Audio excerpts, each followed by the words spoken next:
പഴയതിനെ ഓർത്ത് കരയുന്ന സങ്കീർത്തനം 90 പോലെ ആകരുത്. പണ്ടത്തെ പോലൊരു നല്ല കാലം വരുമോ വരുമോ വരുമോ എന്ന് ചിന്തിക്കുമ്പോൾ യിരെമ്യാ പ്രവാചകൻ പറയുന്നു, നിങ്ങൾ പ്രത്യാശിക്കുന്ന ശുഭകാലം.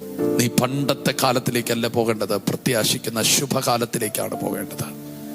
അതിനുവേണ്ടി വ്യാജം പറയാതെ നിന്റെ അതരത്തെയും ദോഷം ചെയ്യാതെ നിന്റെ ഹൃദയത്തെയും സ്തോത്രം കാത്തുകൊള്ളുക.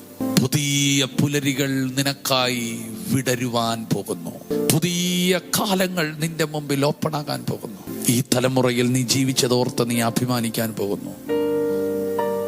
ഒത്തിരി ഒത്തിരി ഒത്തിരി തകർച്ചകളും പരാജയങ്ങളും ഒക്കെ ഉണ്ടെങ്കിലും ഈ കാലഘട്ടത്തിൽ ദൈവകൃപ ശക്തമായിരിക്കും കേട്ടോ. ദൈവ സാന്നിധ്യം ശക്തമായിരിക്കും കേട്ടോ.